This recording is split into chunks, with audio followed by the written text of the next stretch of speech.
This Week in Grip, episode 99, and I'm joined by Alan Hynek and James Rederitas. What's going on, fellas? How's everybody doing? I'm doing real good. First, real good. There you go. Yep. Busy week. Got a lot of crap get planned for the contest coming up next Saturday. A lot of last-minute things going on, but at least the deload starts for me. I've definitely needed that for a while. So, yep. How about you, James?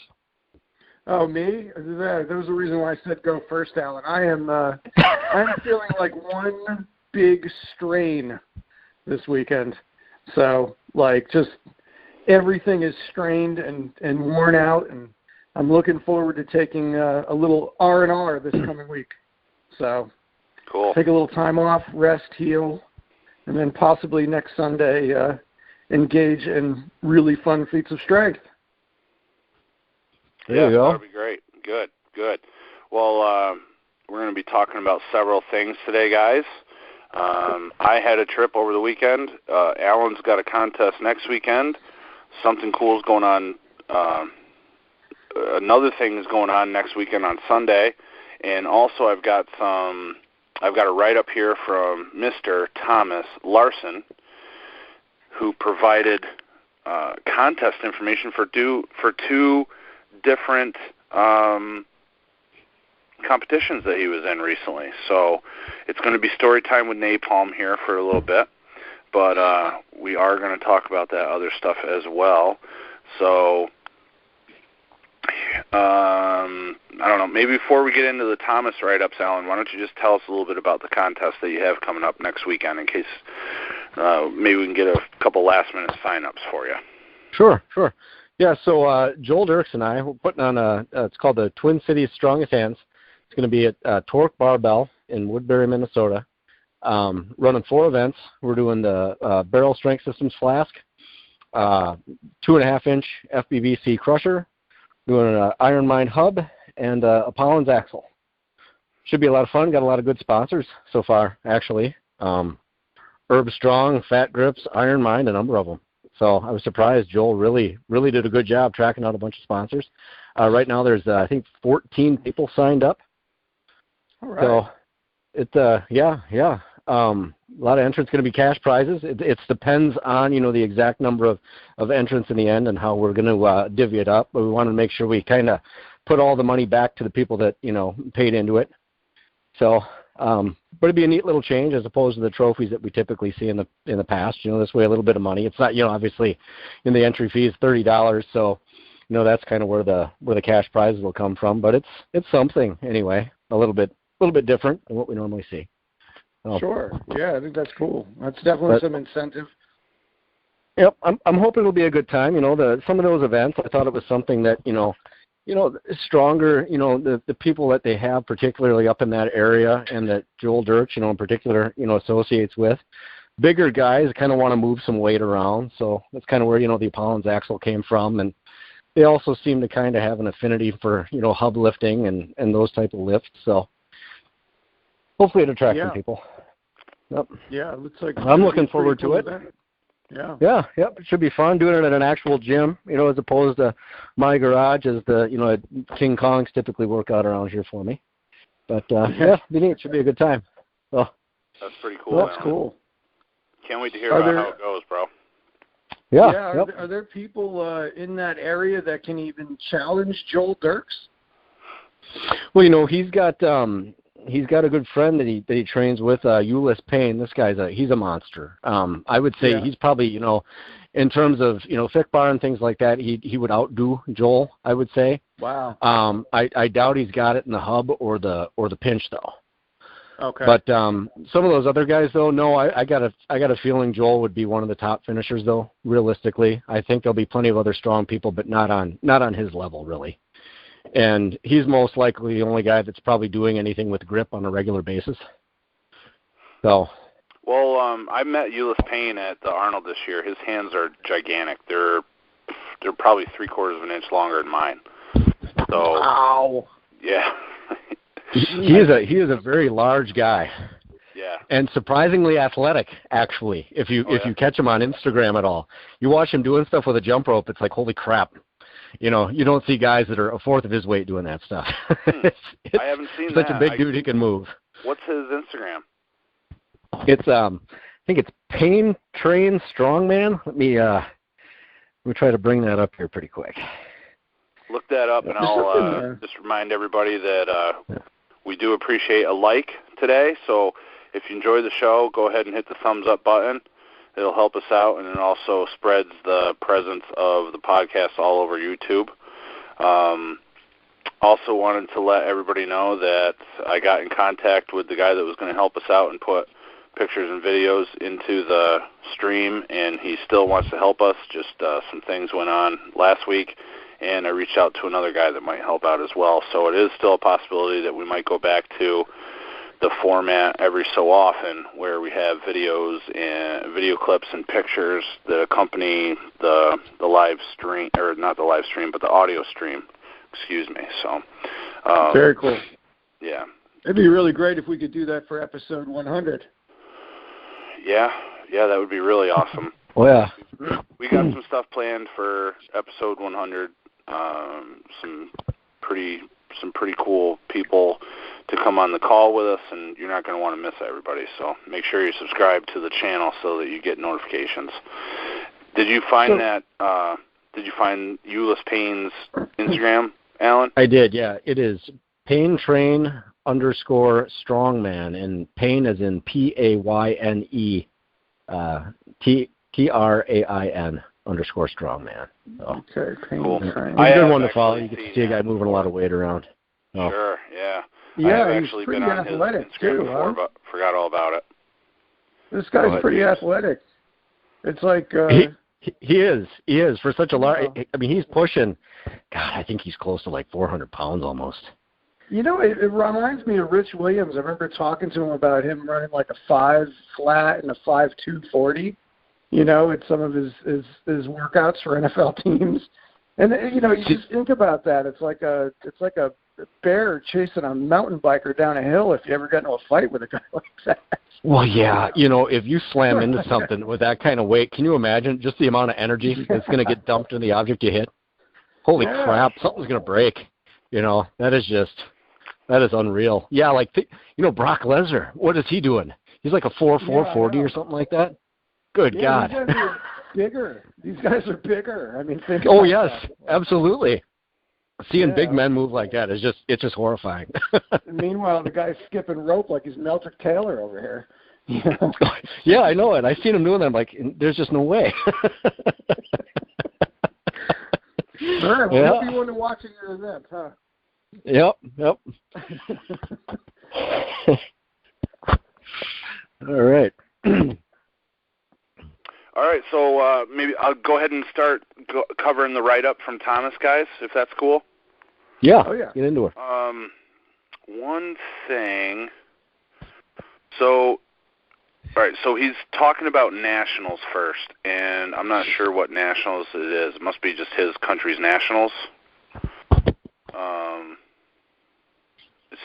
Is he from Norway? Am I correct with that? I thought he was. Yeah. Okay. All right. So he just didn't give the name of the contest, but we'll go ahead and get rolling. And if you guys want to add any, you know, commentary or anything, just stop me. And then also after every paragraph, I'll ask for any other commentary that you guys might have. Add a little color to this. Okay. It is in fact Norway. Arendal, Norway. It looks like. Thanks for confirming that, bro. All right. Right up from Nationals on May 4th, we had 23 athletes, including 5 women and 4 Finns. Most of the competitors were first-timers. I chose the events based on 2 things. I wanted events that were known also in other sports as Strongman, so that the audience would be familiar with at least some of the implements we were using. The other reason was that I wanted events which we could lift a lot of weight on to make it more interesting for the audience. Ironmine Axle was the first event. I wanted to lift 180 kilograms, which felt easy on my 3rd and final attempt. I think 185 might have been possible on that day. 180 kilograms was enough for 3rd place overall. Tommy Twomey won the event with 190 kilograms. 2nd place was Henrik Venemir Hildescore who lifted 185. In the female classes, Hilda lifted 105 kilograms for first place overall, Jan Grondelin second with 95 kilograms, and May Britt Tynes third with 90 kilograms. So that's the end of event 1 there, guys. Yeah. Anything to add there? I'm doing math good axle right pulls. now. I'm trying to do conversions. Yeah. All around 400 pounds for the guys lifting. Yeah. That's some good axle pulls. Yeah. Oh, yeah. Ladies had 230. That's not a bad number either. Oh. Yeah, that's real good. Strong competitors. Now, I'm real familiar with Hilda. She puts up lots of videos. I don't know Janne Grondelin, but this May Britt Tynes, she's put up some clips too. She puts videos up in, it's either the grip strength group or the indestructible grip group. She's got like brightly colored hair, I think, and really, really muscular. Very, like, obviously been in strength training for a long time. I don't know if you guys have seen her, but you can tell just the muscular vascular. Indestructible grip group. Boy, I've overlooked that one. Yeah, me too. You're not learning all kinds of things already. We're 2 minutes in. No, I'm looking up, seeing about getting added to it right now. That's Joshua Higginbotham's group that he started. Maybe, I don't know. It was sometime this year. Indestructible grip. Indestructible grip. Is it popping up?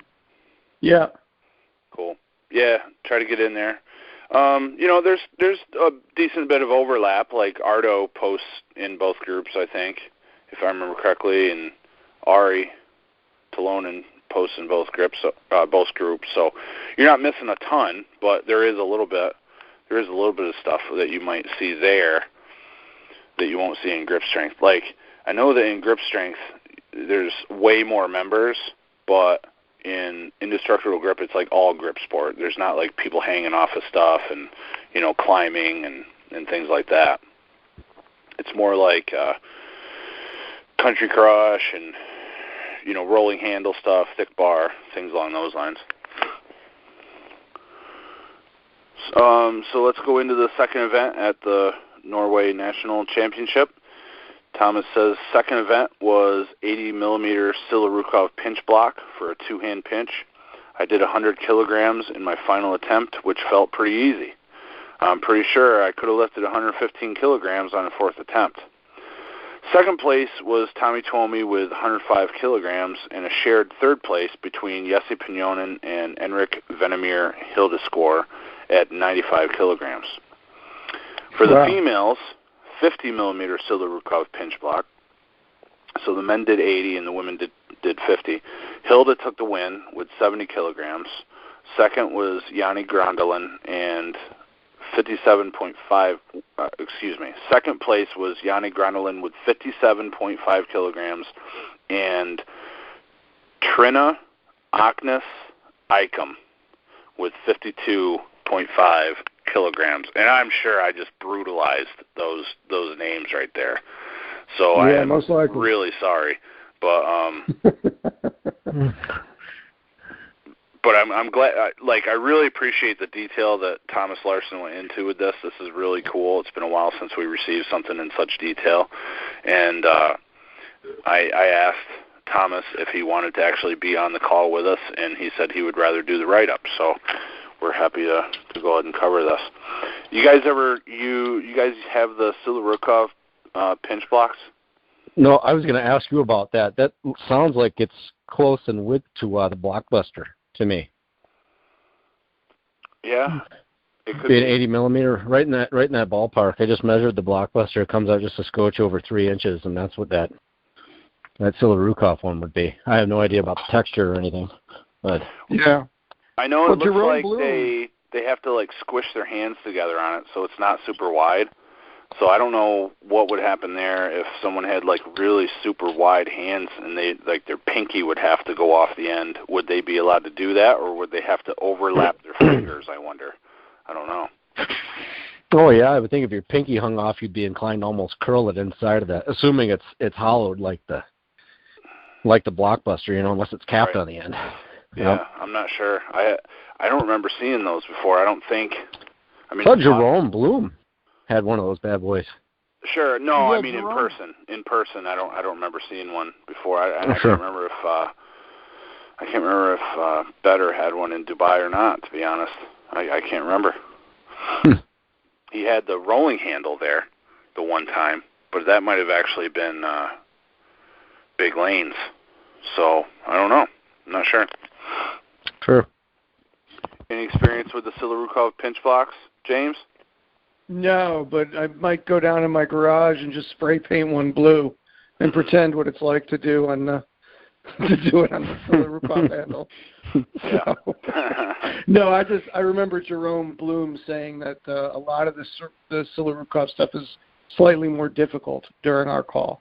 So okay. maybe it's a texture thing, but yeah, I really haven't done much work two-hand pinch on a block at all. It's usually Euro or Flask. Yep. So. Yeah, I haven't done any two-hand pinch block work since probably 2002 or 2003 when I was using That's a while. like a 2x4. Yeah. I had like two or three 2x4s all bolted together that I used, and I think that's probably the last time I did anything like that. Yeah. I have one that's relatively wide that I can fit both of my hands on, but it's like this pinch block that's fused to a loading pin, and they sell them at I don't even know the brand that makes them, but they sell them at used gym store in Statesville, that place that I go to get the used weights and stuff. They have new ones there for like $20. I'll grab one once in a while. I'll grab some of their grip stuff that they get in. Right. But yeah, they always have them there, and they don't look like they sell very well. But yeah, I've never done two-handed work with it though. So yeah, it never even dawned on me to pinch a block with two hands. It always just seemed too small. Yeah. So yeah. Cool. It's a unique event. Yeah. Thomas goes on. Third event was Rolling Thunder. It was a new handle with end caps. I lifted 100 kilograms on my third attempt after lowering my first attempt. I wanted to go for 105 kilograms. 100 kilograms felt pretty good. I got second place behind Tommy Tuomi, who lifted 102.5 kilograms, and Jesse Pignonen got third lifting 95 kilograms. Hilda won the female overall with 52.5 kilograms. Yanni Grandelin second with 48.75 kilograms, and May Britt Tynes with 42.5 kilograms. So it sounds like it's going to end up being a fairly tight closing to this contest between the women and probably the men as well, because we're hearing a lot of the same names coming up on the top three finals. So yeah. How much did he hit? 105K? Is that what you said? He got 100 on his third attempt, and he wanted to go for 105 kilograms. Oh, okay. So it sounded like he maybe stayed a little bit too cautious, because he says I lifted 100 kilograms on my third attempt after lowering my first attempt. So maybe he felt the handle in warm-ups or something and was like, ooh, I don't know about this, brother, and lowered his first attempt. I know that feeling. Yeah. Yeah. But, hey, let me tell you, man, I can't remember if we talked about it. There was like 15, 20-pound difference or something like that between the new handle and the new handle. Like the newest version of the handle was way harder for me than the previous version, and both of them have end caps. So I don't blame him for going on the cautious side one bit. Yeah, sure. Wow. It's hard to believe they vary that much. Well, you know what it is if you stand them up, so if you stand them so that the cylinder handle is vertical, you can see that on the newest version there's about another 1/16 of an inch space between the rolling pipe, the rolling tube, and the trapper at the end, whatever that thing is that is at the end of the handle. There's just a bit more space between there. That's really the only difference that I could see in, taking a look at it. So wow. Are they I was under the impression the previous generation, the one without the end caps, was still allowed for competition purposes, though. Is it not? Or had you heard differently? That's a good question, man. I don't know. I would have to refer to what the rules say, and it's been since February since I looked at them. So Sure. I'm not sure. There's a world of difference between those two variations of the handle, though. Sure. Okay. All right. All right. Let's pull up the fourth event. The fourth event was Iron Mind Little Bighorn. I don't have this handle myself, so I wasn't sure where to start. So I started lower than I wanted. I ended up with an easy lift of 100 kilograms. I went for a new world record at 109 something, which went halfway up. So 105 kilograms should most likely have been my final attempt. 100 kilograms was enough to win, ahead of Darius Analauskas with 95 kilograms and Jesse Pinonen with 92.5 kilograms. Hilda once again won the female overall with 56.25 kilograms. Janne Grondelin second with 50 kilograms, and a tie between May-Britt Tynes and Trina Aknes Eicham with 47.5 kilograms. Wow. So, what was that last name? The last name is Trina. I'm pronouncing it Trina, but it looks like Trine, Trine. Okay. Eicham. Oh, Gesundheit. Wow. Yeah. That's it's pretty cool. It's got the capital A with a circle above it. Which I'm not even sure I've ever seen that character before, to be honest with you. It's an over there thing. I've seen it. Yeah. Well, good lift anyway. I'm going to use that. It's an over there thing. But hey, those are some pretty good lifts on the Little Bighorn. 100 kilograms, 220 pounds. I mean, I've done that. For never touching it. I've done that one time and didn't get it all the way up. So that's very respectable weight there. I was a little cautious on this one because I don't actually own the implement, so I decided to pull 100 kilograms and then go for the world record. Yeah. Yeah. That's all. Yeah. Good call there. You ever done much anvil work, James? Yeah. Yeah. Okay. Yeah. I used to pull. I had a little bighorn, and it was in the back of this Dodge Neon that I had that I beat the hell out of. I ended up going over 200,000 miles on this thing with the same clutch, but I had my little bighorn in the trunk, and I didn't remember that I had it in the trunk until after I sold the car to some guy. Oh. So, but yeah, I had gotten up, over 200 pounds on it a couple of times. I know I pulled over 200 at Bob's house one time too, but we did a lot of work with Horn's top there, that cone-shaped anvil top. Yeah, we used to pull on that a lot, but yeah, the Little Bighorn, I was a little bit over 200 pounds a couple of times, but it would vary. I could usually, on a bad day, pull at least 185 on it. So. Oh, okay. But yeah, I wasn't setting world records. Sure. The first time I touched it, we'll put it that way. I just can't get excited about vertical lifts. I don't know what it is. There's nothing about like the anvil or the jug or the V-bar that does it for me. It's just not fun. I just can't get into training it at all. It's always like the last thing I would do, and it's if I have a few minutes. I just never been a part of my training. Even for King Kong, I just can't get into it for some reason.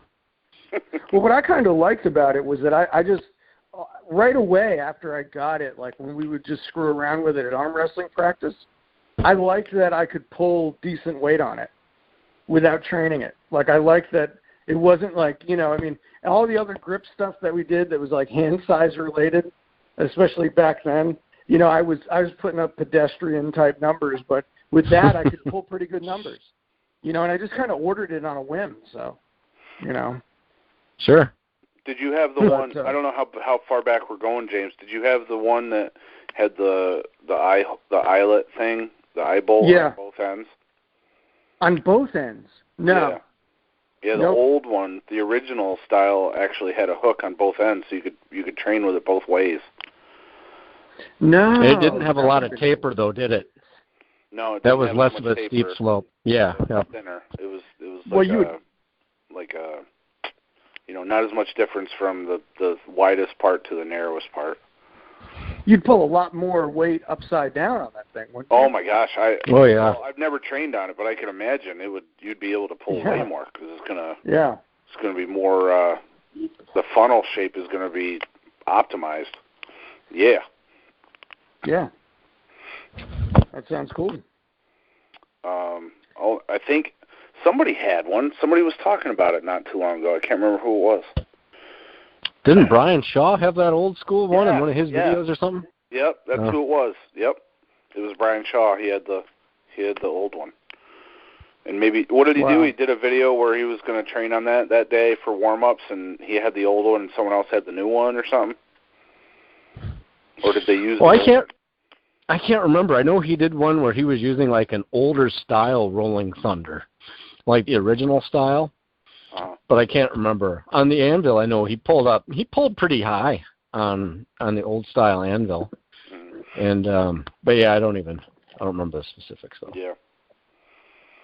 Well, let's go into the final event here. The final event was a medley. The disciplines were Napalm's Nightmare 50mm handles, Napalm's Nightmare 50mm pinch blocks, FBBC anvil, 4 dumbbells from light to heavy with fat grips, and the 78-kilogram inch dumbbell as the 4th bell, 4 blobs with the Blobzilla as the 4th one, and gripper closing with 20mm block set. I got 13 out of 14 points, which gave me the win. Tommy Twomey took second with 12 points, and Jesse Pignonen and Enric Venemir Ildescore took third with 11 points. The first 3 events were pretty easy, so that everyone would be able to lift at least one implement. Same thing with the females medley. Hilda Holdaboo won the medley 12 out of 12 possible points. Second was Yanni Grondelin with 10 points and shared third place between May-Britt Tynes and Trina Aknes-Ikem with 9 points. So the female overall top 3 and Norwegian national top 3. First was Hilda Holtevau. Second, Yanni Grondelin. Third, May-Britt Tynes. The male overall top 3. First was Thomas Larsen. Second, Tommy Twomey. And third, Jesse Pignonen. Norwegian national top 3, so this is just the Norwegian competitors. Thomas Larsen, first place. Second place, Darius Analauskas. And third, Enric Venemir Ildescore.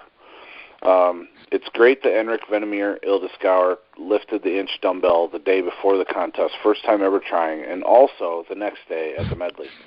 Marius Odegaard Wehus also lifted the inch in the medley, and he thought he might be the first person to ever lift it with crystal thickness. Crystal thickness.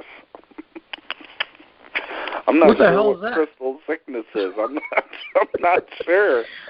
Yeah, I was really hesitating there for a second because I didn't want to sound like I didn't know what you guys both were talking about or something. So. Crystal thickness. That sounds like an overweight stripper. It's like an overweight stripper's name. Crystal thickness. Well, well, then maybe he was the first. I guess he's covered. Wow. So this is literally how it goes. So Marius also lifted the inch in the medley, and he thought he might be the first person to ever lift it with crystal thickness. And it's got the emoji with a wide open laughing and tears coming out of his eyes. So it's got to be some kind of a joke, but I just don't know what crystal sickness is, man.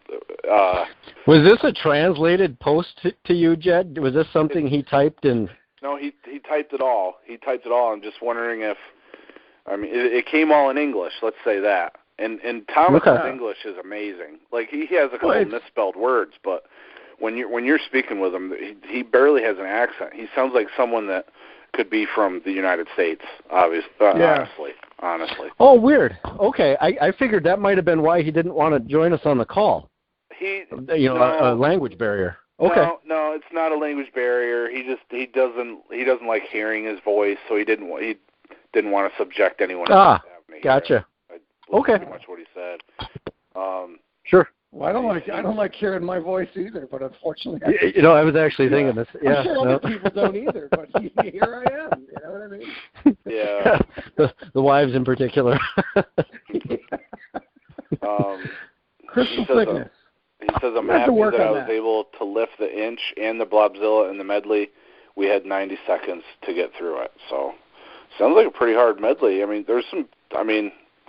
the first three of everything were designed so that everybody could lift them pretty much, but, there's a few pinnacle feats in each of those categories that for sure were pretty darn hard. So, well, I like that they put the Blobzilla in there.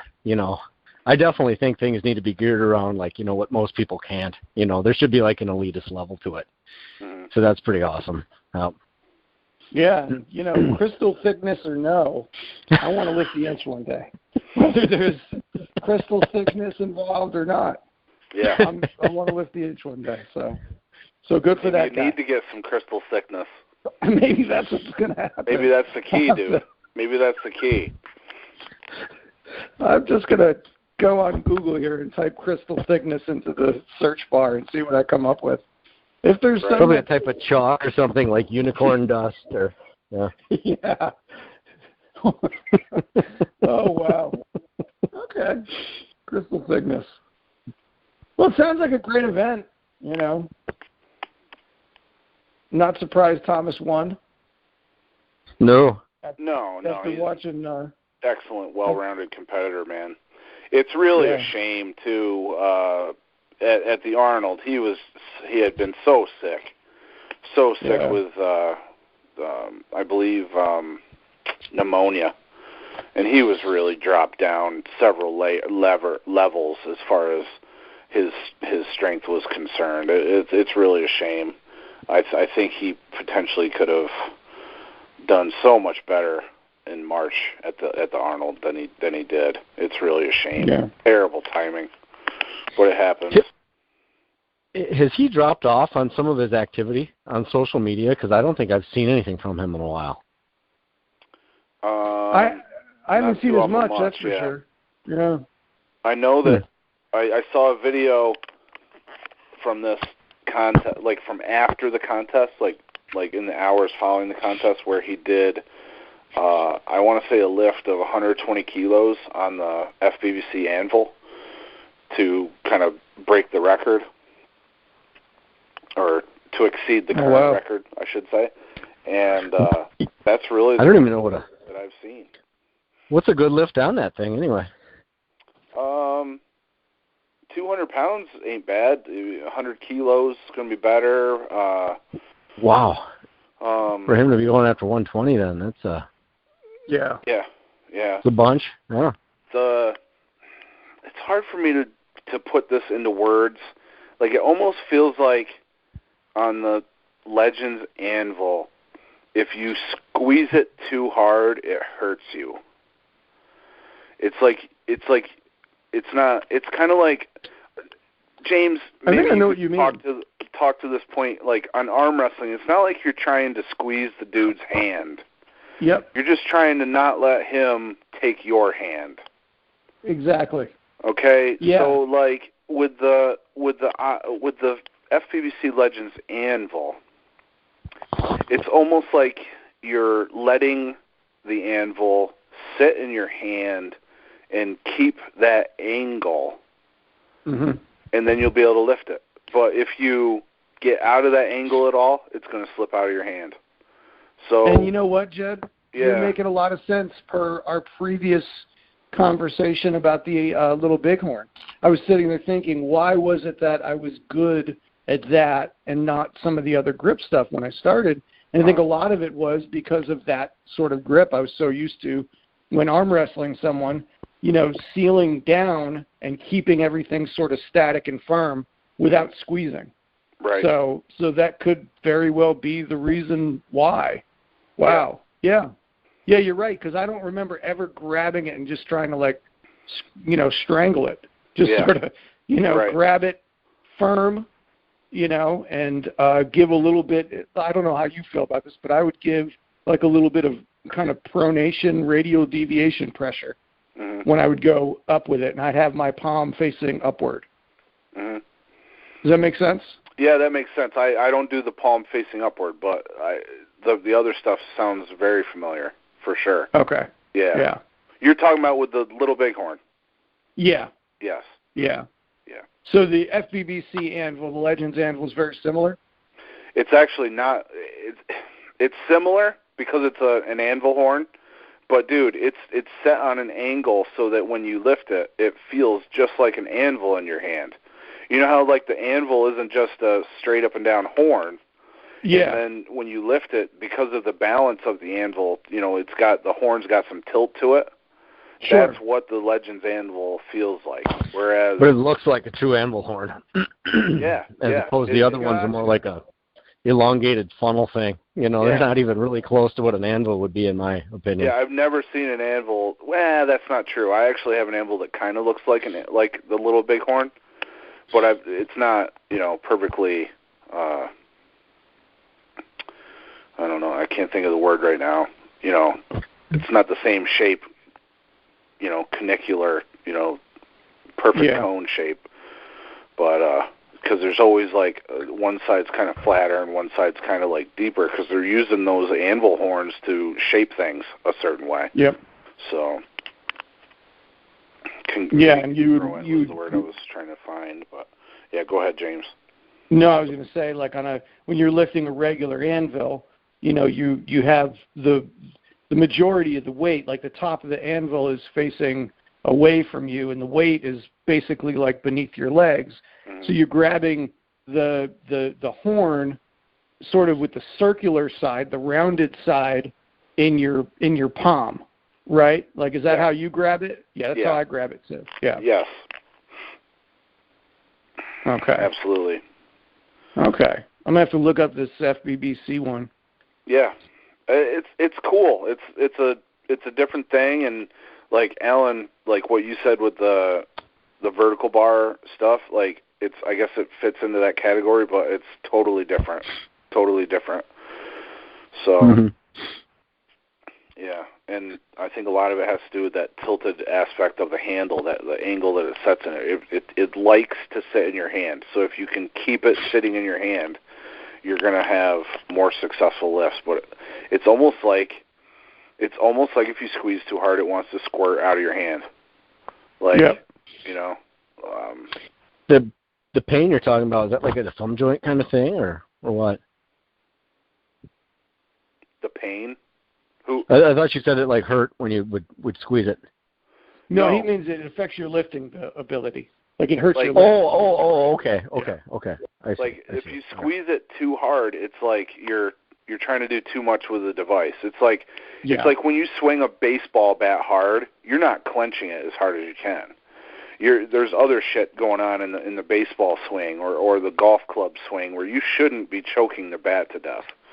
But you got to be able to maintain enough pressure so that you can do what you need to with it. So there's pressure involved, but it's almost like just an isometric pressure. You're not trying to create as much tension as you possibly can. It's almost like you want to stay relaxed and finesse the lift. Sure. Okay. No, that makes sense. So what I just remembered is that there was also a record breaker event after that Norwegian championship, guys. So I'll go ahead and start reading down this, if that's okay with you. Works for me. All right, cool. We also did a record breaker event with the David Horn equipment. Yessie lifted 80 kilograms easy with the 76 millimeter Silarukov handle, thumbless. The former Big Iric got a new 105 kilograms world record on the 50 millimeter Silarukov handle. So do you guys know who he's talking about when he says the former Big Iric? Talking about Slim and Trim Iric now. Yeah, Slim and Trim Iric. So. Oh, has he lost weight? Tremendous. Well, he grew a beard and started sprinting. Yeah, he's doing like 100-meter dash as and vertical jump and stuff like that for his main training now, James. And skateboarding. Skateboarding. It's so weird seeing these grown men doing this stuff, yeah. Yeah, I always see his skateboarding stuff. Yeah. I tell you, you see the guys doing this stuff. I couldn't do that crap when I was like 12. And they're out there just killing it at this age. I don't know how they're doing it. And they're making it look easy. Mm-hmm. It's like, way to hang on to the athleticism, guys. That's just insane. Obviously, they have some way more healthy joints than I have. That's for sure. Yeah.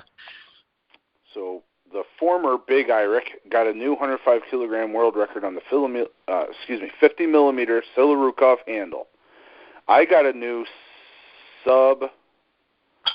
Okay, so when they say that he got a new record, it was the under 105 kilograms. Okay, under 105 kilogram weight limit. So Thomas got a new under 105 kilogram world record on the 76 millimeter Silarukov handle thumbless and beat the world record on the 1-inch handle deadlift from 1999 with a 271.95 kilogram one-hand lift. Whoa. Oh my gosh! 200 and do that math real quick, James. You got your calculator out still? 271.95 kilograms. I got to channel my inner Bob Sundin here. He'd already have the number. Like, it would have just, I don't know. I mean, we're getting up in the neighborhood. 598.29? Yeah. Damn near 600 pounds. What is this 1-inch handle? Is this that little triangle-looking thing like that David Horn has, or what is that? Yes, sir. That's what it is. That would suck, man. That's a lot of freaking weight, one hand. That would just dig in like a... That's not even... That would hurt. Yeah. That's what I think. 1 inch? Holy crap. There's so much pressure. I think we trained on that one time, dude. One time. And then it never got used again. It sat in the same spot for like 15 years. Well, he needs to go after the Denny stones, man. Walk up to those things, throw a little weight on top of them, and then pick them off the ground. Be the first to do that. Put both rings in one hand. I can't believe I never heard of that. That's just a lot. Oh wow, that's insane. Oh, crazy. You wouldn't be able to do anything for a while after that, like open a refrigerator or, man. Stand. Yeah.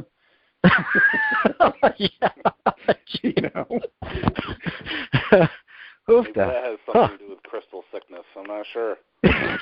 Is that lift? What is that? Is that a break it off the ground lift, or what are you doing with that? Yeah. Well, I remember there's blocks around. There's blocks over by the weights. You got to lift them over the blocks, or you got to lift it higher than the blocks. I just don't remember. It might be 2 inches. It might be like 2 inches. I see. Yeah, but it's not a lockout. Okay. It's a break off the ground, but I don't remember the distance. Sure. Wow. Yeah. I don't Brian Hunsacker needs to get one of those. I don't remember that being contested since like 2008. 99. Huh. Yessie got one more world record, and Tommy Twomey got 2 records, and Uni Mahonen got 3 records. Hilda also got 2 records on shallow hub, key pinch, and finish ball.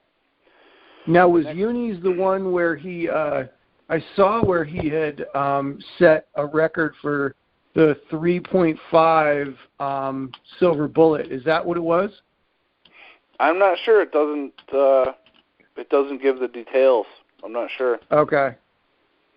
Because I saw where he had done, I want to say 50-something seconds on a 3.5 silver bullet. Was that an event? And I thought it was that event. Well, who tracks 3.5s? Wow. Does David Horn track 3.5? I can look that up. I want to say it was on the grip strength pin. on Facebook. Mm-hmm. So I guess we're pretty much done with the number 3 silver bullet hold-in nowadays, huh?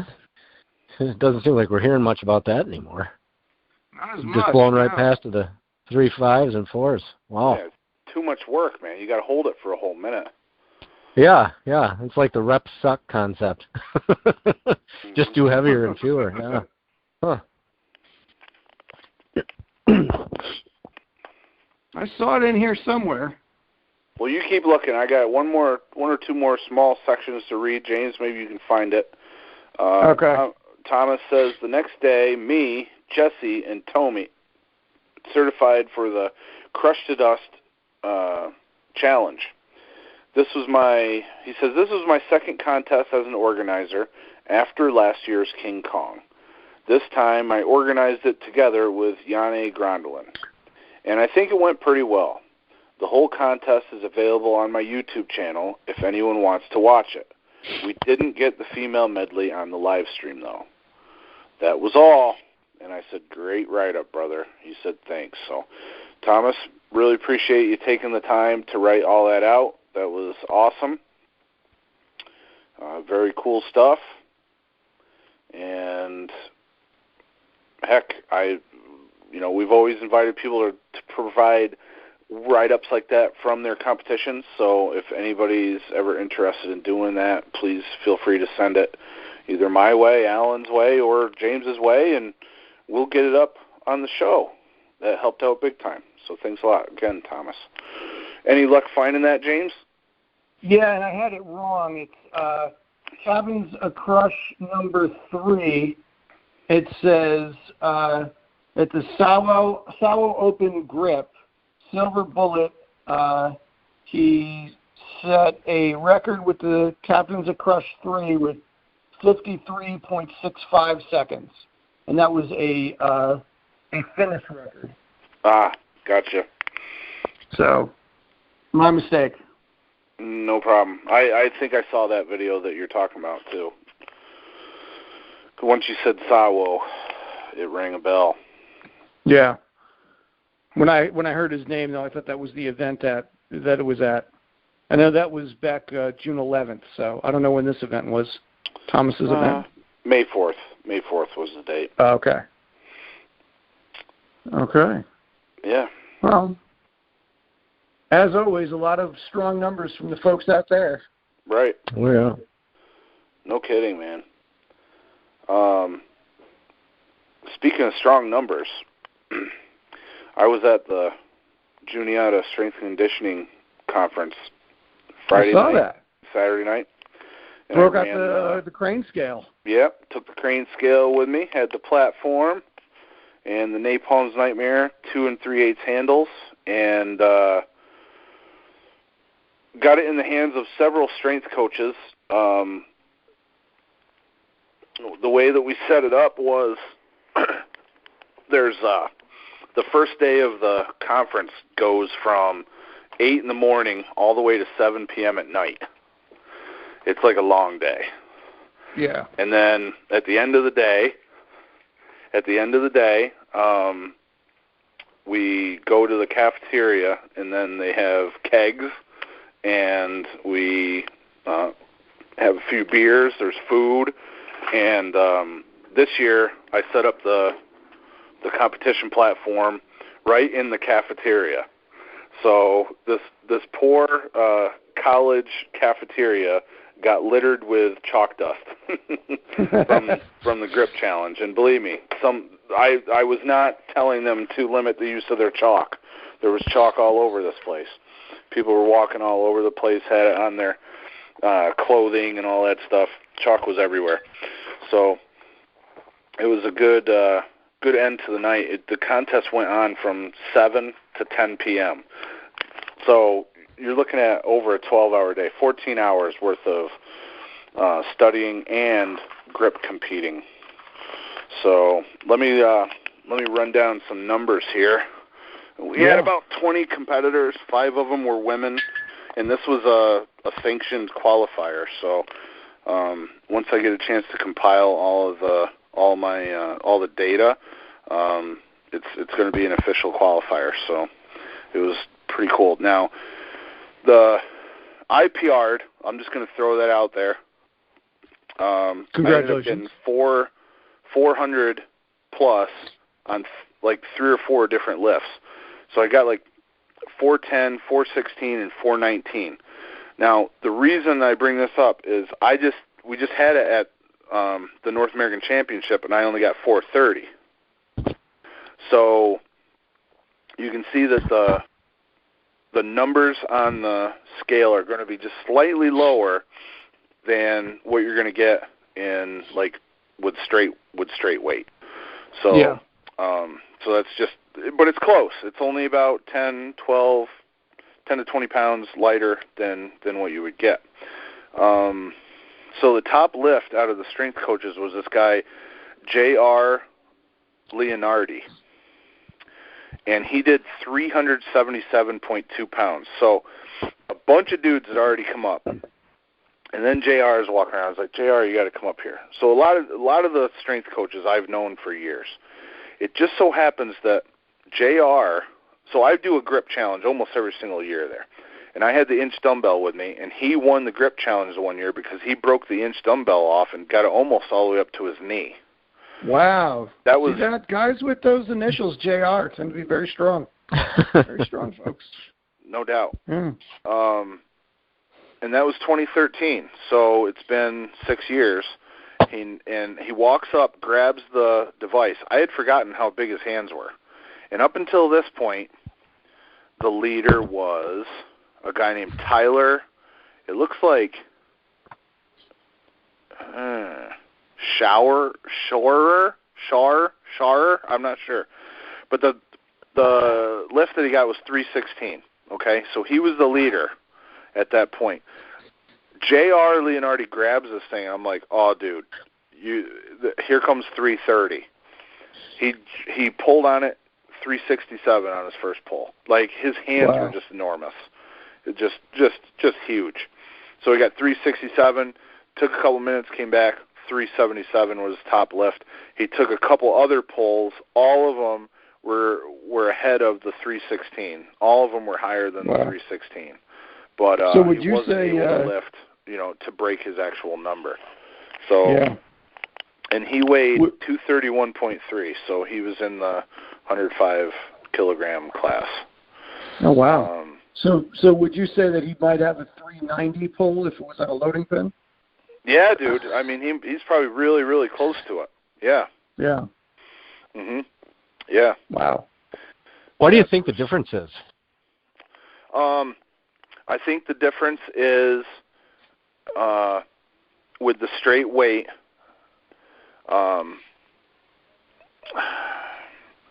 There's some momentum involved. So I think there's probably like a strength curve that goes on because you can fire your lats and you can kind of like pull it back towards you and get your hands under it as you're pulling. Okay.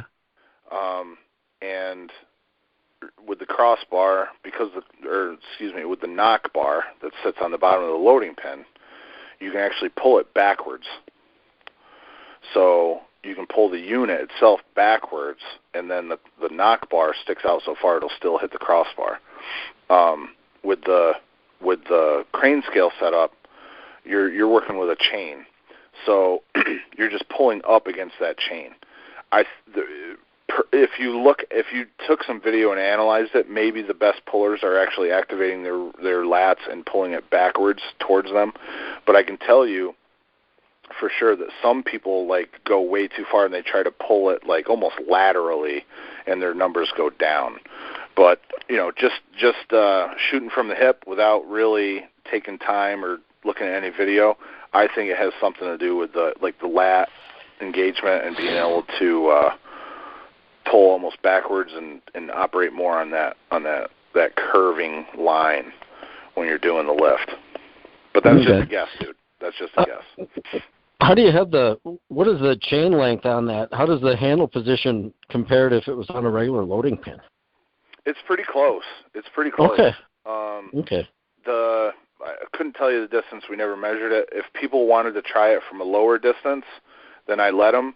But I don't think anybody was able to actually pull a better number after they lowered it.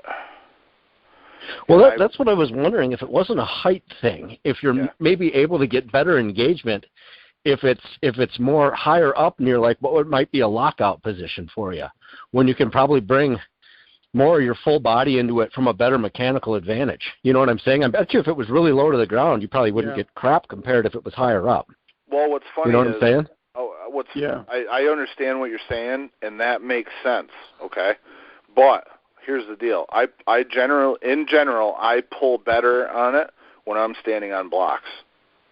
Oh, well, that shot that shit down. Wow. Okay. Everything's relative to the person, so it could be, it could be that a person, some people might pull better from a higher starting position, others might not. Sure. Wow. Yeah, that's true.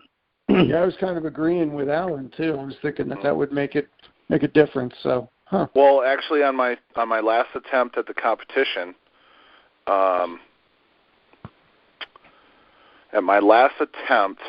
it was on the 430 attempt, I forgot to pull the blocks back over and stand on them. So when I'm done, you can see in the video, I'm done, I look back, and I'm like, oh, I forgot to use the blocks. Because, like, there's, this is going to make no sense to anyone except for, like, me and Luke and, like, the one or two other people that might listen to this podcast in Bradford County. But there's a region of Pennsylvania called South Towanda where the people talk a little bit different. And they, a lot of times, will say, haw, or ha, ha, ha, ha. And, that's them over there. Like one area in Pennsylvania. Yeah. Well, there's one area in Pennsylvania that I'm aware of that speaks like that. There could be many that say that, but it's quite frequent in South Tonda. They also like to go fishing down there. They fish in the winter. So. Well, it is Pennsylvania, huh? Yes. Pennsylvania. It's been a long time since I've heard that. Stick around, Alan. I'm full of them. Yeah, my dad used to say that all the time. Pennsylvania. I never quite, I never know where he got it from, but that's just funny to hear that once in a while. I never heard it until like probably 2015, 2016 from a dude from New Jersey, but I literally just heard it last night on MTV.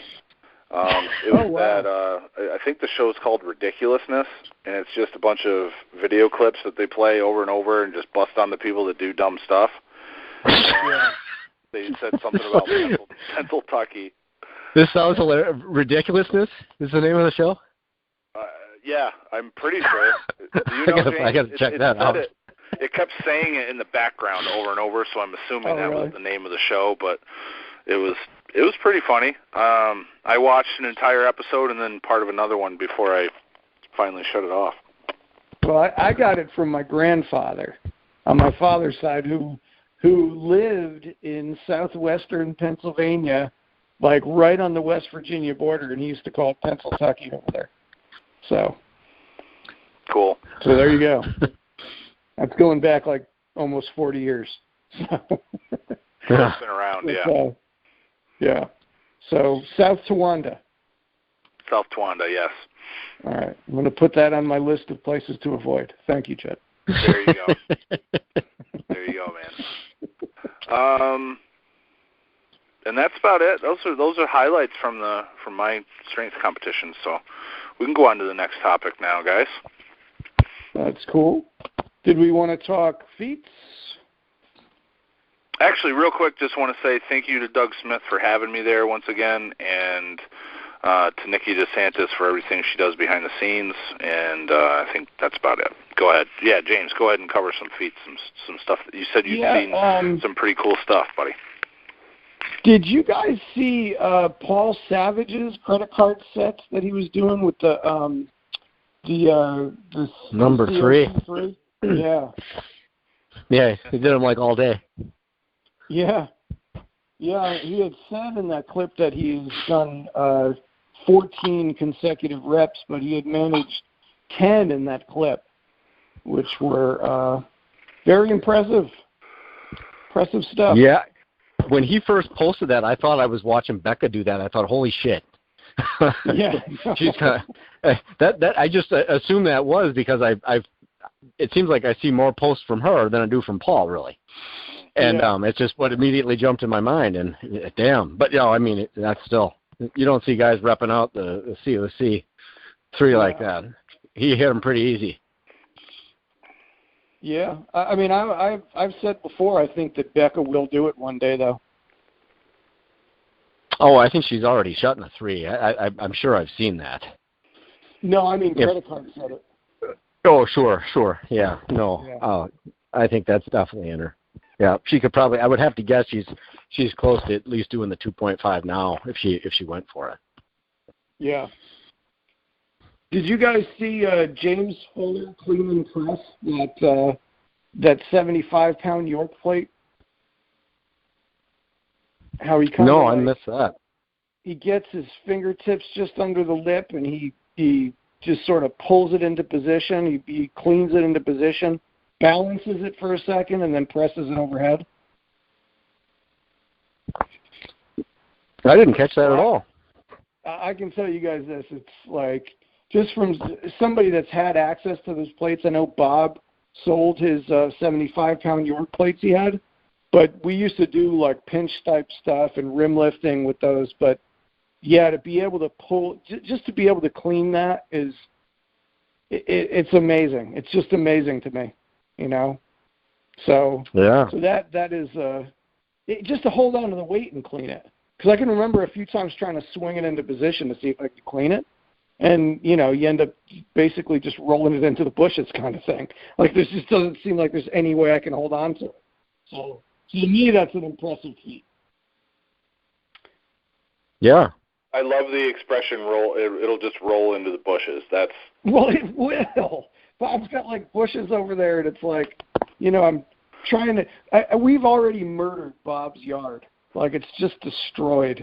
You know what I mean? We've chewed up all of the grass, essentially, just from dropping weights and, everything that we've done back there. But yeah, he's got some really nice bushes that separate his house from his neighbor's Charles' place. And yeah, I remember rolling the 75 into the bushes one time and thinking, gosh, just don't. It's bad enough. It's bad enough Robert Miller used to rip up the lawn, backing up the hill in his yard. So, like, unload his truck, which would annoy the hell out of Bob. Bob would just sit there with this look on his face like you wanted to kill him. And here I am rolling 75-pound plates through his bushes. So, yeah. So if James Fuller was there would be no rolling through the bushes. You would just clean and press it. Nice. Do you guys follow, I don't know what his Instagram is, but I think his name is Ben Campioli. Champoli, yeah. Campoli, yeah. Are you talking about the double lift that he did? His first, what's that? You talking about that double lift that he took? Yeah. Yeah. Did you see he finally, I guess he says it's the first time he's locked out his inch for a good lift, so. No, I didn't see that, but I saw he was doing some kind of a double lift with 2 different dumbbells. It was an inch and something else. Yeah. I mean, they came off pretty good. Yeah, well, he had like maybe 6 to 8 inches on both of them. Well, no, he did one where he locked it out. He locked out an inch. Cool. So yeah, I'll have to find that clip for you guys and send it to you. But it was it looked like a good lift to me. And then Brian Hunsacker, did you see what he's doing with the weights on the loading pin from the floor? I was kind of rim lifting them, but he's picking them up almost like he'd pick up a stone. I think I saw that. Oh, yeah, I did catch that. Yep. Yeah, he like bear hugs it. It's like 400-plus pounds. He gets his fingertips underneath the bottom weights and kind of. He said he's training for Husafeld stone, so that's what he's doing for his training. So always interesting stuff from Brian. Oh, yeah. That's right. I definitely remember that because he said I'm doing this to prepare for the Husafeld stone. That's right. Yeah. Call. But that's all I got for this week, guys. Well, I'm sure there was more excellent stuff that went down, and plenty of PRs. I just had a ridiculous week because of this clinic that was going on this weekend, and I had to really compress my schedule. So I'm sure I missed a bunch of stuff. But everybody, keep up the good work. And I just want to. One thing I forgot to do, I wanted to cover that we did. Like I said, we did have 5 women that went to the contest or tried the contest this yesterday at the event. And I guess it would have been Friday, and Jen Miller, which I'm not super familiar with all these ladies, but there was a Jen Miller there that lifted 182.9 on the Napalm's Nightmare, and by rights, this is a very thick-handled device for the women to work on, so that's a really good number, I think. Sure. In fact, I think if I remember correctly, the world record, or no, Natasha Batt, that was just at the North American contest in June. I believe she got 185 on the actual competition, the comp setup. So, and we're using the same handle, incidentally. This is the same exact handle that was used at the North American Championship. So, she came really close to that 185 number, so potentially she's got another 10 pounds in her maybe, and could be working on something that would have won like a national championship for herself. So, yeah, I think that's it. I think that's finally the last tidbit that I'll put up for that competition. Oh, cool. All good stuff. All good. All awesome, for sure. So did you guys see there's a new Captain of the Crush out there, 19-year-old guy? I don't think we talked about him. I'm not sure. That might have slipped by me, dude. What's his name? I think Brandon. I'd go Brawler. Michael Brawler? Brandon Brawler. Last name is Brahler. I think Brawler sounds cool, so we'll go with that. Sounds like Brooklyn Brawler. Brooklyn Brawler? You familiar with him? Alan? No. Brawler? Come on. I'm not. How are you never familiar with any pro wrestlers, dude? Is this a wrestling fan? Yeah. You know, growing up, I was never into wrestling. I was always watching the Kung Fu shows. That was kind of where I went. Well, you were watching the wrong shows, bro. You were watching the wrong shows. I know. Wrestling stood the test of time. Kung Fu never did. Yeah. Brooklyn Brawler never won a match. He was the classic jobber. He was a jobber when he first started. His name was Steve Lombardi. Then they put like a ripped Yankees shirt on him, and it was stained with black soot. And he would come out as the Brooklyn Brawler with like a cigar and one of those hats, and not a Yankees hat, but it was like I don't know if it's an Italian hat or what kind of hat it was, but yeah, it's classic jobber. Never won. Little known fact: the Brooklyn Brawler started on the number 3 when he was 19. That's what we're saying. Yeah.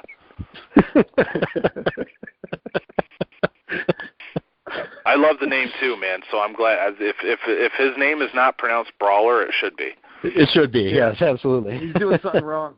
Yeah. Yep. Well, congratulations to him, because yeah, for sure. I can't certify in the number 3. Jeez, that credit card stuff is beyond me. So, hats off to him. Absolutely. And have you guys been able to view our hashtags lately? The hashtag count? I go on it and I don't see an updated thing anymore. It just says 1,000+ posts. Really? Yeah. So they changed something on Instagram. They must have changed something. Let's go in and check it out and see what. Yeah, other things though, it'll show it. You know, like when I happen to be in the search thing, it'll give their exact post count. I don't know what it gives there. Well, I've had my phone on airplane mode, so now I'm getting 600,000 notifications. So in about 45 minutes, I'll be able to actually type in This Week in Grip. Jeepers. Holy cow. Yeah, it just says 1,000+ for me. What do you see? 1,000+. Yeah, that's what I got. So Oh, was no, hoping wait, to get if an I go to updated. just the search thing, it says 3.5K posts. Hold on. Like Say if that you one more type it time, into James. the I search missed bar it. and then you go, what's that? Say that one more time. I missed what you just If you said. type it into the search bar and then you clear it out and go right back to the search thing where it brings up like your updated, your recent hashtags, if it says, it'll say this week in grip 3.5K posts. Oh, So no, I don't even get 3,500. that. Weird. So the hashtag is being utilized. So, hold on. So I go into the search bar and do what? So go into the search bar and it should bring up your recent searches. Don't even click on your recent searches, but if this week in grip is one of them, it'll say 3.5K posts. Oh, no, I don't even get that. I don't get that either. I click in the search bar, and I go to tags, and it says this week in grip 1,000 plus posts. So if I go back, I just screenshotted it to you guys and sent it to you in the Facebook group, so you can see it. tags, yeah. So it's got the same whoever plates those are. It looks like it reminds me of James Fuller's plates with the blue tint to them. I can see that image, but I don't see the. So you're just going to search. Let's try this one more time. Search. See, I can't even go search tags. Yeah, I just sent you mine. And the image is actually what I got when mine pops up. The image for this week in grip is actually my image with the blue plates. Oh, that's yours? Those are the Yorks that I got recently, yeah. Maybe that's... oh, those are nice plates, too. I like that. That was... you got quite the haul on that one. Oh, yes. I know a guy. Well, I know a girl, actually. But, yeah. But I got the hookup, Alan. It sounds like it. I almost came away with 2 waxed Jackson dumbbells, 100-pound Globe dumbbells, old, for $300. And they that ain't bad. What? Out under me. Oh, that sucks. So. Wow, that's like the, jeez, that's the jackpot. That's definitely not like the play against sports we got around here. We got to scour like Craigslist and eBay if we want to find anything like that. Yeah, you don't just stumble across the rest of it, that's for sure. Well, I'm a part of a secret society now, Ellen. So I can't say any more. Otherwise, the Da Vinci Code stuff will start happening. So.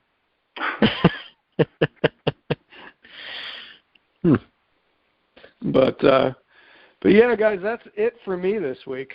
I don't know what else you guys got going on.